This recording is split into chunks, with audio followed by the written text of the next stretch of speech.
Bienvenidas y bienvenidos a esta exploración de fuentes. Hoy nos metemos con la Gaceta Oficial de la República del Paraguay, específicamente la edición N218 del 19 de septiembre de 2025.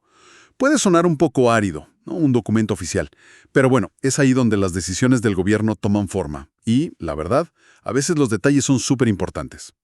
Exactamente.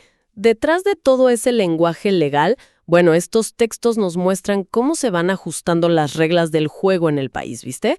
Seleccionamos 3 puntos de esta gaceta que nos parecieron particularmente interesantes. A ver. Un cambio en cómo se reconoce a una institución de educación superior. Después, una actualización sobre cómo circulan los vehículos en el Mercosur. Y por último, una modificación en las reglas para transferir fondos públicos a ONGs. Perfecto. La idea es justamente esa, ¿no? Ir un poco más allá de la letra chica, del lenguaje técnico, y entender qué significan estos cambios en la práctica. Y por qué, bueno, por qué nos deberían importar. Empecemos entonces por el primer tema, educación superior. Hay una nueva ley, la número 7545, que toca un instituto en particular. ¿De qué va esto? Sí, mira, esta ley modifica una ley anterior que tenía que ver con el Instituto Superior Interamericano de Ciencias Sociales. Lo central, digamos, es que actualiza y como que refuerza su estatus legal. Ahora lo reconoce formalmente como una institución de educación superior. Ajá. Y esto no es solo un cambio de nombre, ¿eh? Lo mete de lleno en el sistema actual. ¿Integrarlo significa que ahora tiene que cumplir más requisitos o que gana algún tipo de, no sé, de prestigio oficial? Ya. Un poco de las dos cosas, la verdad.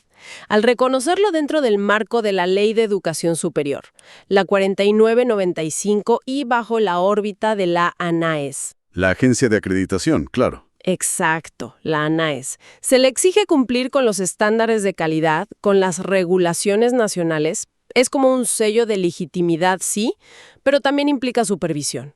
La ley lo conecta directamente con la Constitución y con las normativas más importantes del sector educativo. Me entiendo. Y en términos prácticos, ¿qué le permite hacer esta nueva ley al instituto? ¿Cambia su oferta académica o sus funciones? Acá está lo interesante.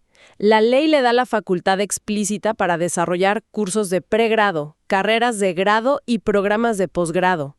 Pero ojo, muy específicamente en el área de las ciencias sociales. No es que pueda abrir cualquier carrera. Ah, bien definido el nicho. Sí, y además, y esto es algo que se ve mucho ahora en educación superior, le pide que incorpore la investigación científica y tecnológica y la extensión académica.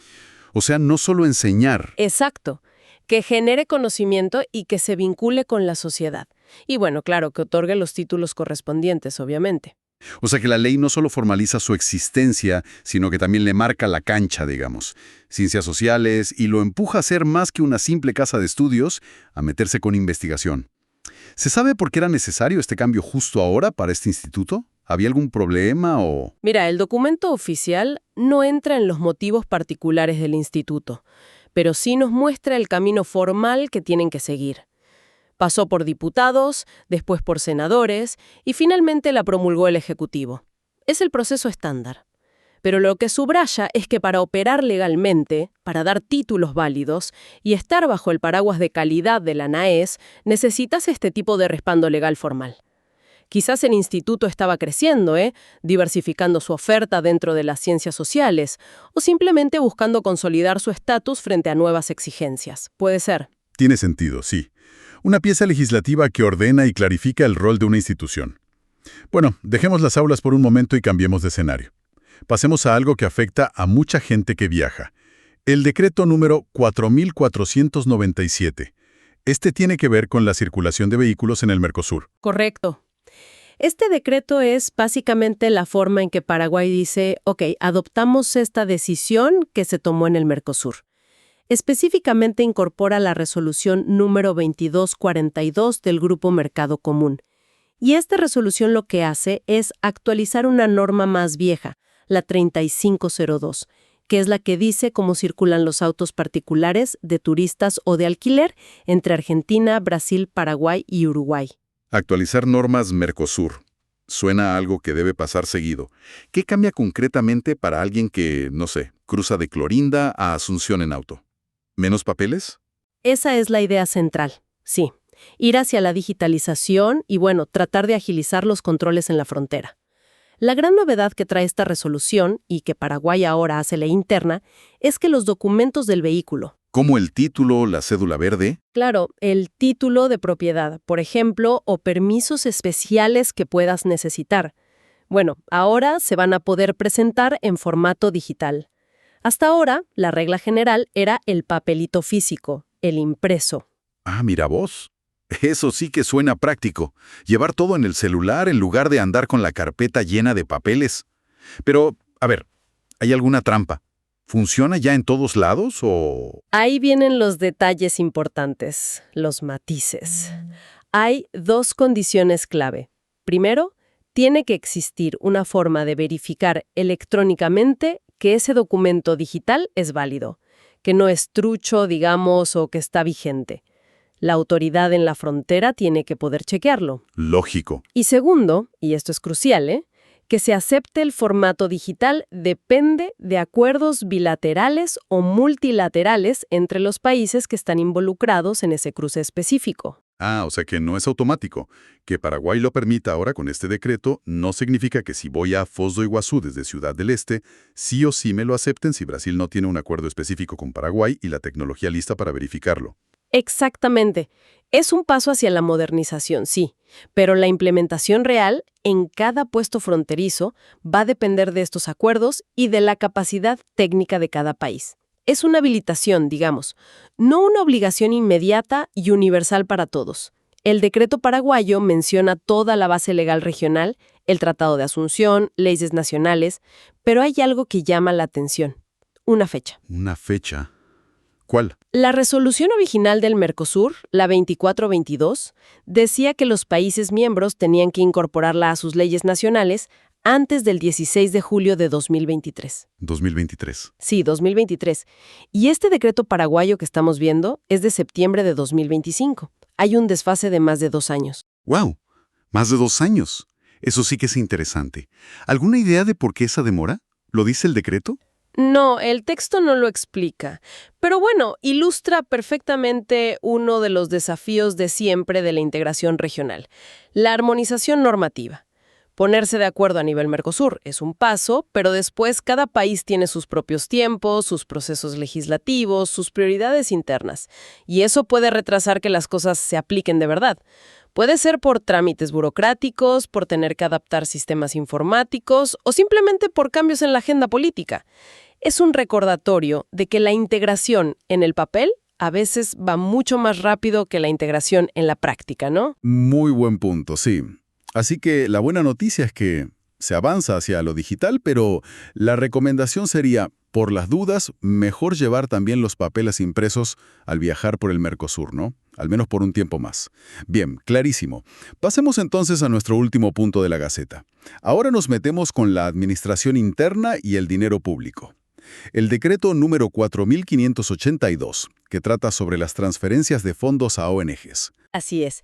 Este decreto ajusta reglas específicas sobre cómo las entidades del Estado, pensemos en ministerios, gobernaciones, municipalidades, le transfieren plata a las organizaciones sin fines de lucro, las OSFLs, como se las llama oficialmente. Modifica una parte de la reglamentación del presupuesto general de la Nación para el 2025. Para ser más exacta, cambia reglas dentro de la guía de normas y procesos del presupuesto. Reglas que, dicho sea de paso, ya habían sido modificadas poquito tiempo antes. Parece que es un área donde andan haciendo ajuste seguido. Ajuste sobre ajuste. Eso sugiere que no es fácil encontrar el punto justo, ¿no? ¿Qué problema había con la regla anterior y por qué la cambian ahora? Bueno, la regla anterior, que era producto de esa modificación reciente que te decía, exigía un requisito importante para poder transferir fondos en la segunda mitad del año a ONGs. Pero solo aquellas ONGs cuyos proyectos recibían un aporte anual total que superaba un cierto umbral, 15 salarios mínimos mensuales. Ok, un monto de referencia. Exacto. Para esos casos, la entidad pública que daba el dinero tenía que presentar primero una resolución de la entidad misional. La entidad misional sería como el ministerio que tiene que ver con el tema. Si es salud, el Ministerio de Salud. Si es educación. Exactamente. El ministerio o secretaría principal responsable del sector en el que trabajaba la ONG. Si el proyecto era de salud, necesitaba el ok del Ministerio de Salud, por ejemplo. El nuevo decreto dice que el Consejo de Gobernadores pidió cambiar esto. Argumentaron, según el texto, la necesidad de asegurar la eficacia y eficiencia en la prestación de servicios a la comunidad. Parece que este requisito de aprobación previa estaba generando demoras o trabas, ¿viste? Quizás especialmente para proyectos que necesitaban ejecutarse en la segunda parte del año. Entiendo. La burocracia previa frenando un poco la acción. ¿Y cuál es la solución que trae este nuevo decreto? ¿Elimina ese requisito? Lo flexibiliza, pero no lo elimina del todo. La novedad principal es que ya no se necesita esa resolución previa de la entidad misional si el aporte anual total para la ONG no supera esos 15 salarios mínimos. Calculado a inicios de 2025, estaríamos hablando de proyectos de una escala relativamente modesta. Para esos, chao requisito de aprobación previa del Ministerio Rector. Ok, eso parece que agiliza las cosas para proyectos más chicos. ¿Y qué pasa con los proyectos más grandes, los que superan ese umbral? ¿O con las transferencias que hacen los gobiernos locales, como las gobernaciones o los municipios? Acá hay un punto interesante y quizás un poquito ambiguo en cómo está escrito. El decreto parece indicar que los gobiernos departamentales y municipales podrían transferir fondos a ONGs sin necesitar esa resolución previa de la entidad misional, independientemente del monto del proyecto. Sin importar si es mucha plata o poca. Eso parece sugerir, refiriéndose a otra parte del reglamento original, si se interpreta así, les daría una autonomía bastante mayor a las entidades locales para financiar ONGs en sus territorios. Eso sí que sería un cambio importante para la gestión a nivel local. Pero, a ver, ¿no se corre el riesgo de perder un poco el control sobre cómo se usa la plata pública si se quitan requisitos de aprobación? Ahí está la otra cara de la moneda. Claro. Y el decreto intenta abordar eso. Introduce un nuevo mecanismo de control, pero que actúa después de la transferencia. ¿Cómo funciona? Entonces, a cada transferencia hecha a una ONG, la entidad pública que hizo el desembolso, sea un ministerio, una gobernación, un municipio, tiene que notificar a la entidad misional correspondiente. Le tiene que informar cuánto dinero dio y a qué ONG se lo dio. Y esto aplica a todas las transferencias, hayan necesitado la aprobación previa o no. Ah, qué interesante. Entonces, quitan una barrera antes de dar la plata, al menos para ciertos casos, pero ponen una obligación de informar después, siempre. ¿Y qué puede hacer el Ministerio Rector si recibe esa notificación y algo no le cierra, o si se entera de algún problema? Tiene herramientas. Si detecta irregularidades o incumplimientos en cómo la ONG está usando los fondos o ejecutando el proyecto, puede avisarle a la entidad que dio el dinero y puede exigirle que suspenda futuras transferencias a esa ONG. E incluso, en casos más graves, podría pedir que se recuperen los fondos que ya se entregaron. Además, sigue vigente la obligación general de reportar electrónicamente la lista de ONGs beneficiarias antes de hacer las transferencias. Eso no cambió. Parece el clásico acto de malabarismo en la gestión pública, ¿no? Intentar dar agilidad, sobre todo a nivel local donde las ONGs pueden ser actores clave para llegar a la gente, pero sin soltar del todo las riendas del control para asegurarse de que los fondos se usen bien. Un ajuste técnico, sí, pero que refleja un dilema de fondo importante. Exactamente, es buscar ese equilibrio, facilitar la ejecución del presupuesto y el trabajo de las ONGs, que a veces es fundamental, pero manteniendo mecanismos de supervisión para la rendición de cuentas.